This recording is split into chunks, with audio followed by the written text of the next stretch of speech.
Hello and welcome to another episode of the Scornavacco Martial Arts Instructor Tip of the Week.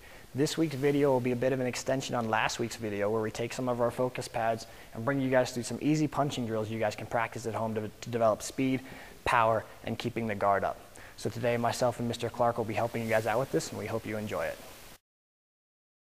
So as a quick review, in case you missed last week's video, to hold these focus pads, one in each hand, you want to make sure they're not held straight in front of your face. You want to make sure they're not too wide so your partner has a decent range where his strikes are going to be going that's more realistic to the size of the body versus really wide.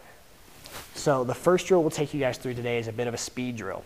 Starting from your horse stance, you'll start with your pads closed, and whenever you show one pad, your partner, as fast as they can, is going to take that same hand and snap out to meet that target. So this is good to start off with for beginners, even very slowly. Put the pad out, and then whenever they acquire which hand should be striking it, they'll punch out. And sometimes you might need to correct them. Maybe they'll punch with the same hand. You can remind them to switch to the other hand, reaching across their body. As you get used to developing a little bit of speed, we can work on the initial speed, which is kind of like target acquisition. He sees the target and he punches it.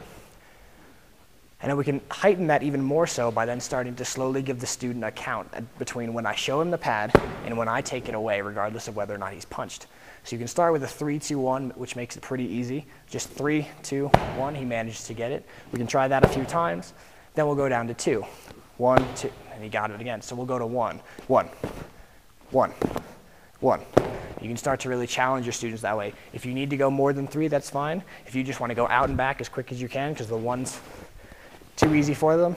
If I was to give Clark a 1 Mississippi 1, he would hit it every time, not enough of a challenge for him. So we can go out and back, and he's just going to try and catch that as it comes.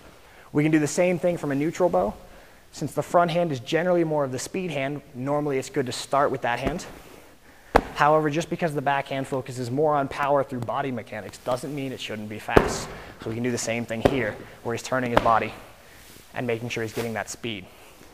So that's one of the drills we can take you guys through. So for our next drill, we'll work on generating a little bit of power with your student. So what we'll do is once again go to the horse stance. And the way we're going to be talking about generating power is not just with the arm, but with the whole body.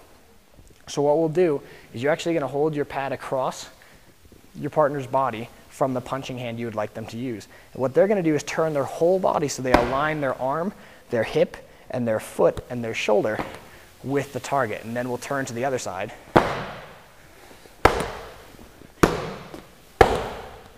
This is a power principle in Kempo we refer to as torque, just the twisting of the body to generate additional power. This is normally done from a neutral bow, but the horse stance provides us a very good platform to see how this works by him turning from one side to the other side. If we were to do this from a neutral bow, he would take whichever hand he wanted to punch with, put that one in back, and go from his neutral bow where his toes point to the corner, and every time he punched, that whole backside of his body would turn to face me. This provides us a good opportunity for him to be able to hit a pad with a decent amount of power, and for us to also be able to check his stance and check his mechanics as he does this. We can do things as well where we're starting with speed and then power, so a 1, 2. What we call sometimes a jab cross. And the last thing we can do after generating both speed and power with reaction to the target or power with the backhand, we can start putting combinations together and add things like defensive movements like ducking or slipping or just keeping the guard up. So what we'll do now is we'll do a 1, 2, and then each time after that I'm going to swing at his head with the pad and he's just going to duck underneath it. So it'll just be 1, 2, and duck. 1, 2, and duck. The important thing to keep in mind with this one is you only have to duck enough that he doesn't get hit.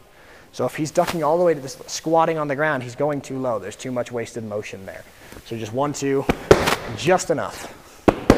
We can also have him slip straight backwards, where he goes 1, 2, and just takes a little shuffle back so I'm no longer in range. Once again, the smaller you can make this motion, the more effective it's going to be because he can then come right behind the punch and deliver another counter if he would like to. If he slides a full stance length or even farther each time, he's very far away and it's hard for him to counter at this point. He is safe, but if he's looking to counterpunch, score a point in sparring or anything like that, that's not going to be terribly effective. But those are some basic, easy punching drills you guys can do together at home. We hope you enjoyed those. Stay safe, and we will see you guys next week.